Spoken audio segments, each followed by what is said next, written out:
Hello there, I'm Copy, better known as Copyright, and today I'm going to draw my life for you.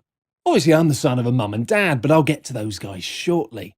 I was born in the 18th century, so yes, that does make me 300 years old. But even though I've been around for a very long time, I promise not to take too long with this. To really understand my history, though, we've got to go way back to my grandma, Mary the First of England, aka Bloody Mary. Now, she had a few problems with a chap back in the 15th century. Yes, this is a complicated story. This is part of its appeal, so just hang with me. Now, this 15th century chap was called Gutenberg, and he invented a machine that was sort of an electricity-free photocopier, and that helped to make loads of books for everyone. It was a great success. 200 million, 500 million, a billion books in the 18th century. What on earth did people do with all of these books? Did he eat them? I don't think you can eat books. Can you eat books? But the invention of books also brought along something else, something new called intellectual property, a thing called censorship. Sounds fun. He set up this tiny clique of authorized printers so that they could control exactly what was being said in these books. Life was good, grandma was happy, but that didn't last. Censorship expired. Now, this was a disaster for the printers who no censorship, but the answer was no. So what happened next? They asked my parents to come up with something new to save them, and Dad thought, well, a book is made of paper and ink, so it's an industry. But Mum thought that a book was all about including knowledge, so it was a public property. And together, they had a big idea.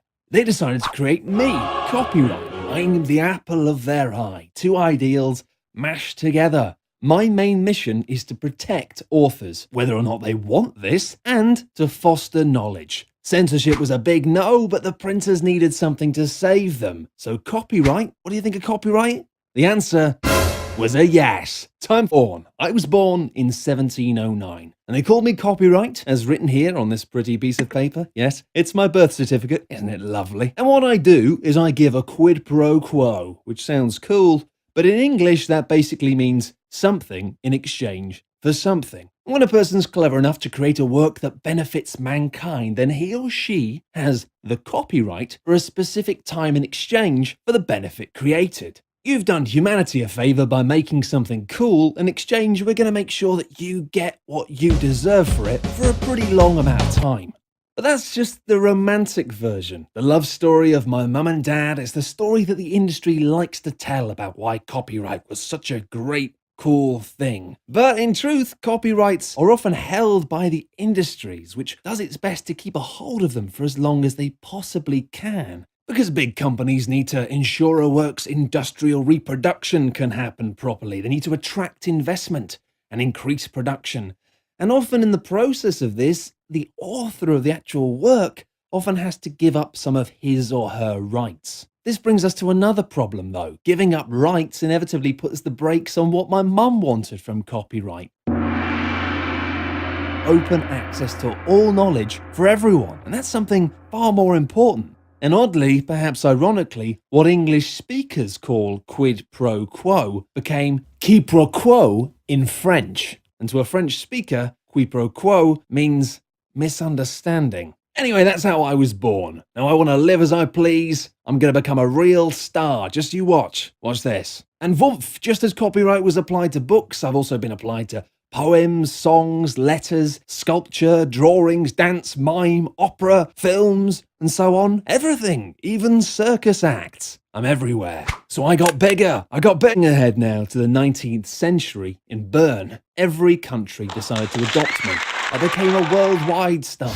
Even the Germans adopted me in the end. That said, it might not have been a great deal for Germany. Before they had copyright, they printed 10 times as many books, and these books were cheaper, and that helped Germans become better educated, helping the nation to dominate the Industrial Revolution in the late 19th century. Fair enough though, but they still decided to adopt me, copyright, in the end. So I extended my... While I'm on the topic of champagne, human ingenuity helped create some brilliant tools helping me to get even bigger. You know, in the old days, we were limited to just printing texts. Now today, we can record sounds, images, films, TV, YouTube videos, like this one here, and broadcast them all instantaneously to anywhere in the world. And this explosion of media, all of this stuff, all happened. Top guy, I'm rolling in money, and when people talk about me, they say, show business. You know, last Sunday I dropped around to Mum and Dad's place for dinner, but there was a lot of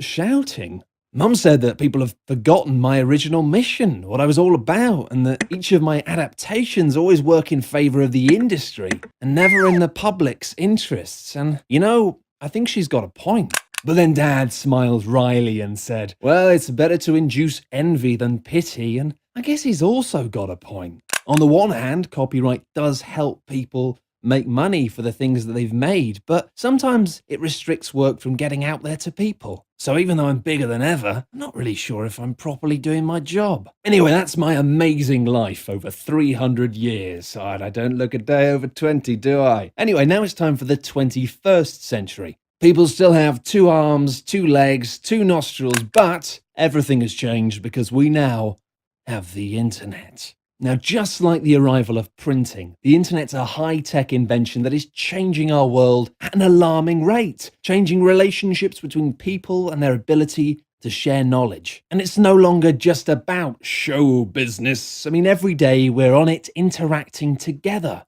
And as for me, my last upgrade was back in 2001, before YouTube, Facebook or Wikipedia. The world's a completely different place, but the rules I operate on are still quite old-fashioned. So that's why I decided to create this Draw My Life, to explain my origins and mission to as many people as possible. Copyright to encourage creation. You see, I wasn't just a tool designed to help make people money. I was there to try and encourage people towards a goal, and that goal was creativity. Thankfully, it's time for me to have a bit of an update, and my reform is now taking place at an EU level. The next episodes will try and explain complex things in simple terms, like how to fix copyright on the web and elsewhere. We'll also talk again about loads of misunderstandings that are heard around Brussels. It's gonna be great, so be sure to subscribe so we can talk about my life a bit more.